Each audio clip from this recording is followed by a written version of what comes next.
Hello, welcome back. It's going to be another sit and talking video, so if you don't want that, then it is what it is, but that's what the video is. So, I was scrolling through TikTok earlier, and I just kept coming across videos of these young girls and boys, like loads of people saying how much they struggle with their mental health. And I was in grief, especially, and I was like, I feel like there's a big stigma around grief and mental health, but that stigma needs to be broken.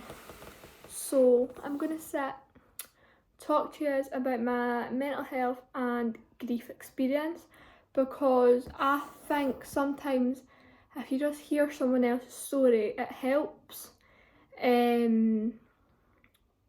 So like, I think me personally, this time a few years ago, I think this is the kind of video I would have needed, just to help me through all my different emotions and that. So be aware, this is going to be very raw, brutally honest, truthful, not scripted, anything. This is my full experience in my whole life. Okay, so it all started when I was 4. I was becoming a little sister, a little big sister, and I was so excited. Like, I have a cup of tea, by the way, just because I'm really cold. If you can't tell by my big fat blanket, I love blankets. Right, off track. By the way, I do that a lot. I start talking about something, then I change subject, then change subject. Right, back to the story. So I was becoming a big sister, and I was so excited. Right, it was something I've always wanted, is to have my own little sister or brother. But I was blessed with a little sister, who was my best friend, who was going to become my best friend. We were going to grow up together, and we were going to live a life together. Like, she was going to be there for me through everything. I was going to teach her everything that I learned when I was growing up.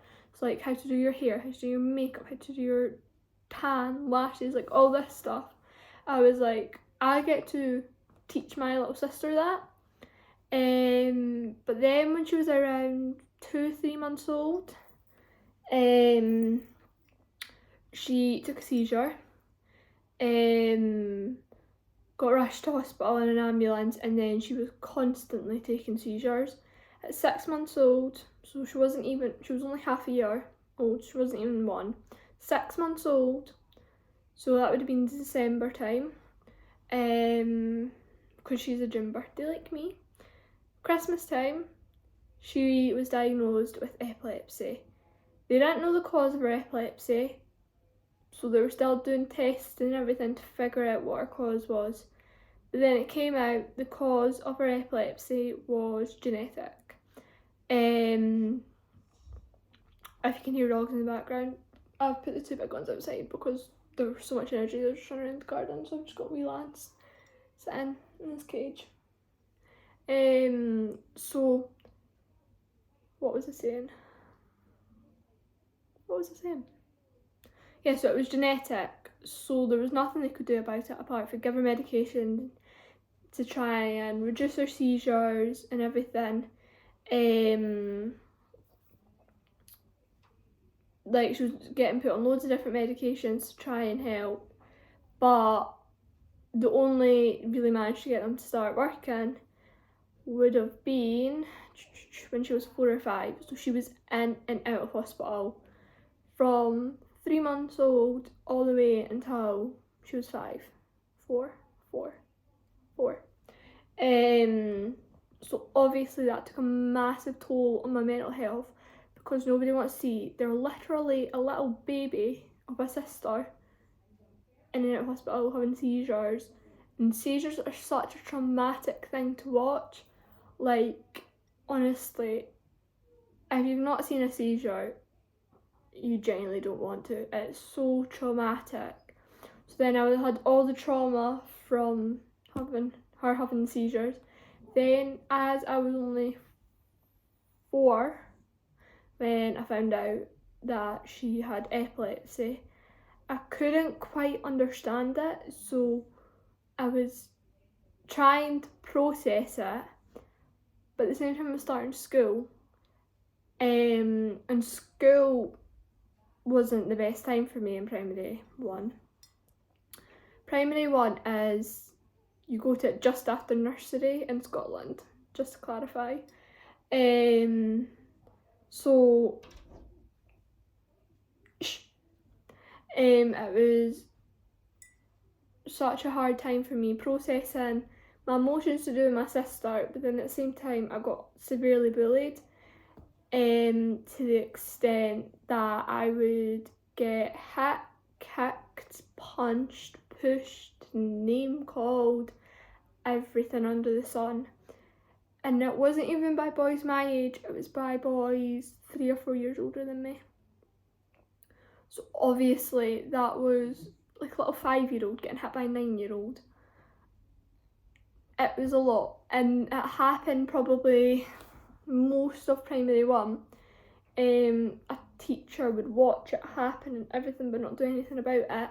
It was so hard.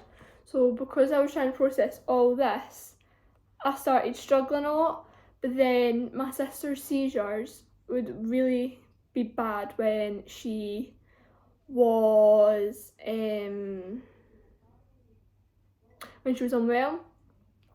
So if I was unwell, I wouldn't want to go near her because I'd have the fear that she'd become unwell and it'd be my fault.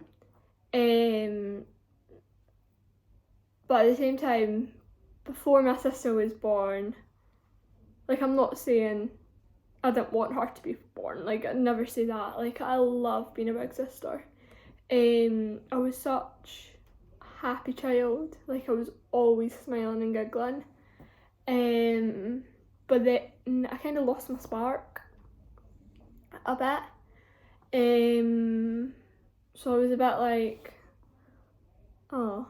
So I went into counselling through the NHS CAMS. I worked with them for a few months, and the worker I had was a girl, and what she done with me was she wrote a book with me on my sister's epilepsy and everything, and I think that helped. It did help. So that was, it was just a lot for me to process, like, all of it. I managed to start processing it, then 2019 hit. It was again Christmas time. My sister took a seizure, and it was the longest seizure she had ever had. She was in a seizure, I want to say it was about 18 hours, so basically a whole day.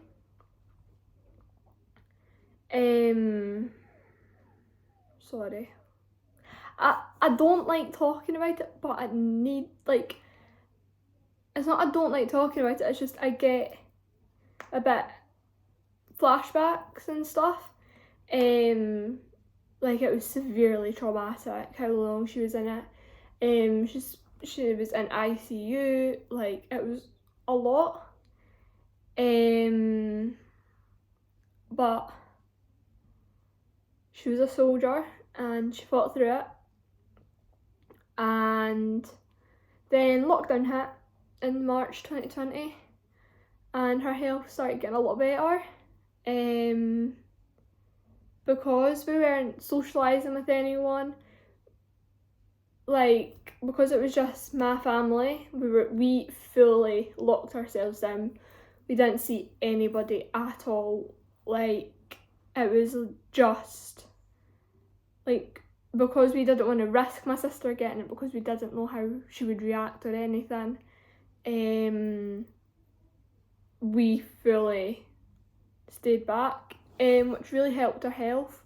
She was still having the odd seizure, but she gets seizures during the night, which aren't big seizures. They're just like, it's like seizure, epileptic activity in her brain while she's sleeping. So they're not proper seizures, they're just like electrical activity going on.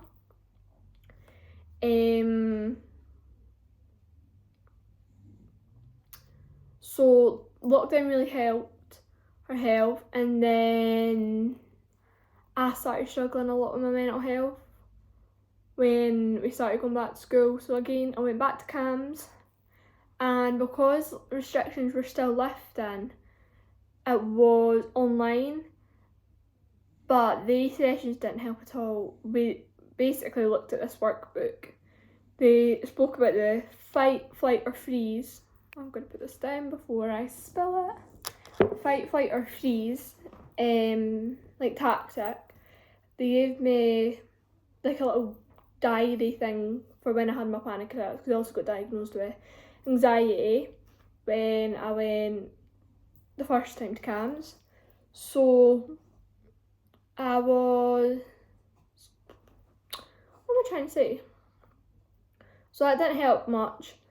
When P5, then primary 7 hit, I was I was primary 7, had a massive fallout with my two best friends, and like they were the two people I was closest to at school and out of school.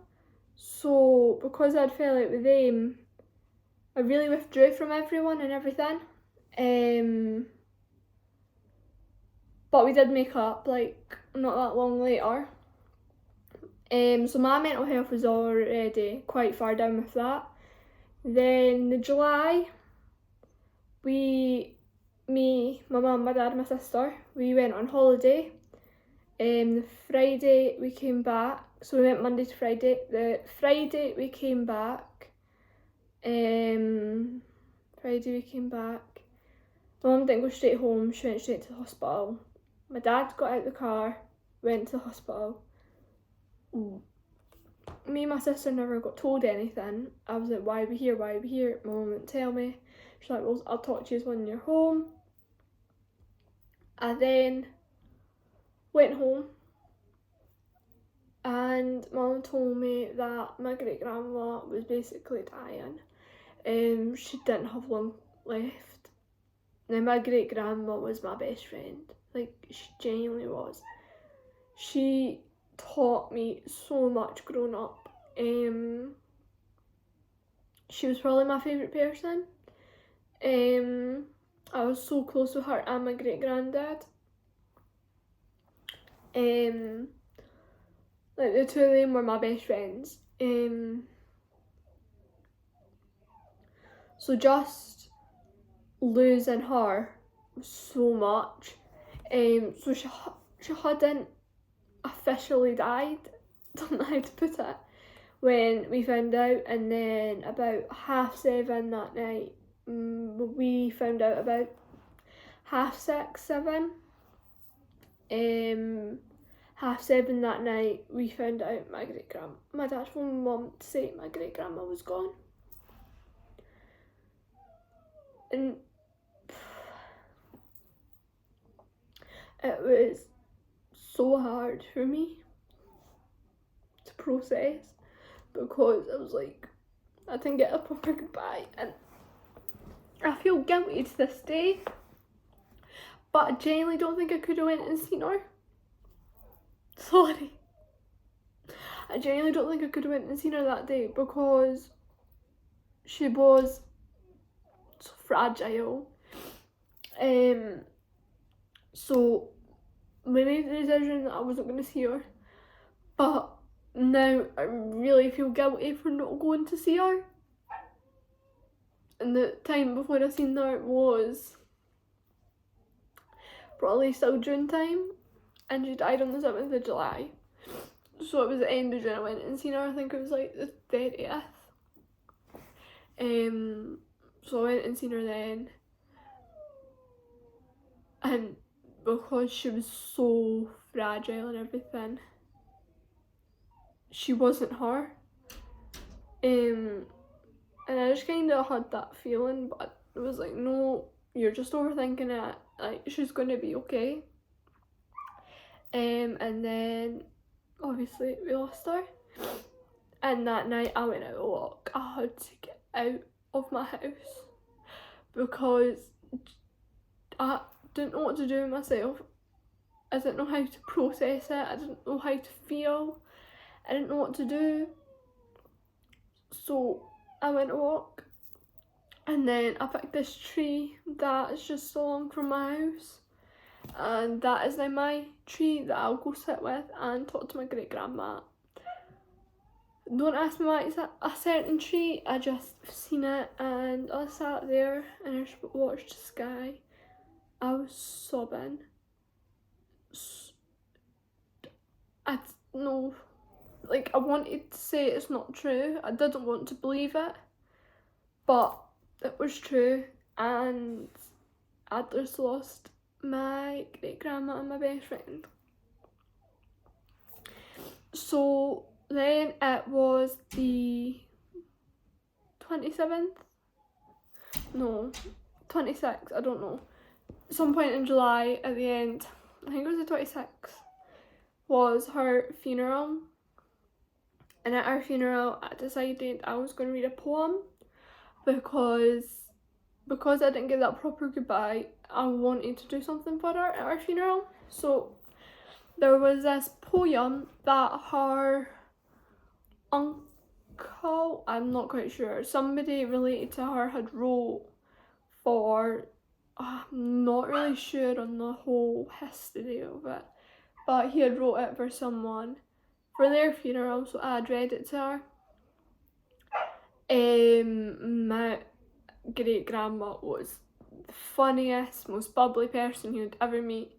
She would always be out talking to everyone in the street, like everybody knew who she was. It was hard, like really hard doing it, but a few years before she had gave me this little unicorn toy.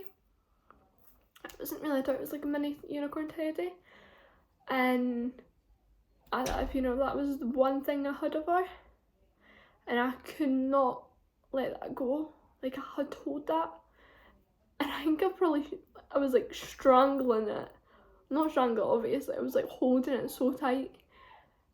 I then done it, and my great grandma's funeral was over with. It was probably the hardest day of my life, and I've had a lot of hard days, but that one was one of the hardest ones. And it was obviously my first funeral, which meant, but it was my first funeral and I was front row. And you don't ever want to be at a funeral, and never mind your first one being front row. So it was, yeah. Right, I've controlled myself. Then I started high school in the August. I was still trying to process my grief and everything. But when I started school, my fake smile, my happiness put on, and I probably seemed like probably one of the bubbliest people. I was always laughing, always smiling. But I was really struggling with it all. Then in the August, I struggled, not the August, October, I was struggling really bad that nothing would help. Not writing anything, not writing my emotions down, not doing this, not doing that, not doing anything, nothing was helping. So I then found a coping mechanism in self-harming, and I knew it wasn't the right thing I should be doing. I knew that it wasn't gonna help. Well, it was helping because I felt a sort of release when I was doing it, but I knew it wasn't healthy, I knew it wasn't good for me, but it was the only thing that helped, so I done it. And then I kind of started to be better, but I wasn't. Then in the May of 2024, yeah, it's 2025, so May last year, my mum and dad found out, and it was a bit of a relief they found out, but I felt like they were so disappointed in me. I was so ashamed. I didn't really know what was going on. I didn't want them to find out, but they did. So then, actually, I've missed a bit. April 2024, I broke my leg, so I was out of football and dancing, off school, couldn't do anything, limited to what I could do, and so that took a massive toll. Then my mum and dad found out, and then I started 2 types of counselling, one for my grief with Richmond Hope, and then one for just another one for my more my self-harming and macho mental health. So the one for my grief helped, but when you go to, there's no rules on how you deal with grief, because everyone's grief is different. Like, you can't exactly just give it in tablets and then your grief's gone. Like, your grief is never gonna go away. She actually showed me this like quote, and it was, your grief never gets smaller, it never gets bigger, it stays the same size, your life just goes around it. And there was like a image for it, so it was like a plant in every plant pot. The plant pot got bigger but the grief stayed the same. So that was probably one of the ones that actually have stuck with me, and we're almost a year later.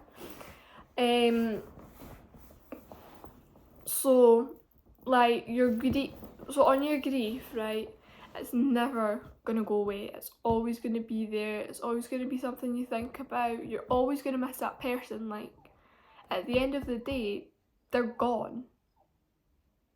Like, I'm sorry to be so brutal, but it's just the way I process things and see things and deal with it. It was just like, okay, they're not coming back. How do I process this? And grief counselling and management things, they don't say, oh yeah, you just need to do this, and then it's all better. You need to learn a way to live your life around it and to deal with your emotions. Because if the main thing is you deal with your emotions properly. Like, I know properly is probably not the best word, but you use healthy coping mechanisms and stuff. But yeah, my grief was probably one of the main reasons my mental health went so downhill. And you could see earlier, I still miss her so much. I just learned to deal with it better, and that my life's just gonna go on. She's always going to be in my mind. I'll never forget about her. She was one amazing woman. And the other counselling didn't help as much.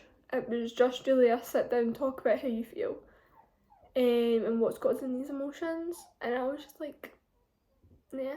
Whereas at my other one, we were sitting doing stuff, and I can't talk to someone about how I feel and that when I'm just sitting looking at them. Instead, I have to do something. So like even just sitting doodling, I can do that, or like making something. Like I made a memory box, I made a plant pot, I made, what else did I make? Christmas decorations. I made a pillowcase. I made a lot at my grief counselling. But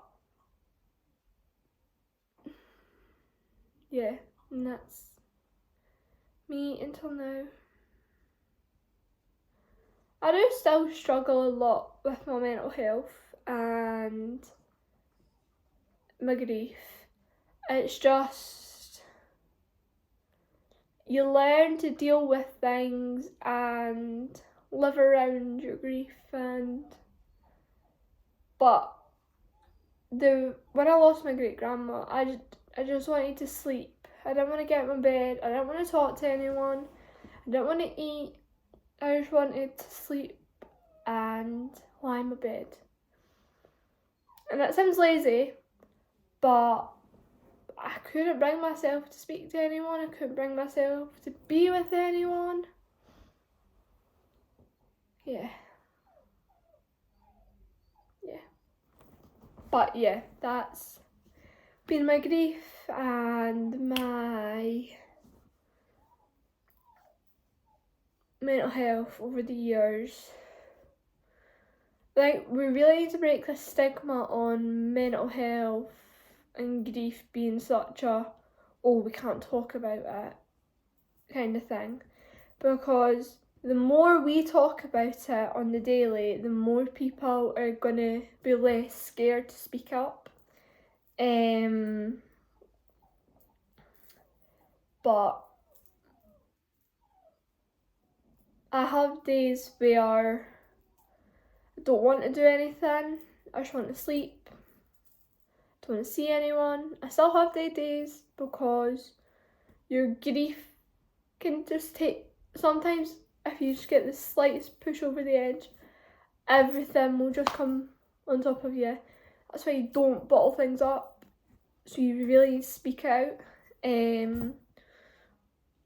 Speak up, whether it's to a friend, a family member, somebody online. Like, genuinely speak up to anyone. It could be a teacher, a co-worker,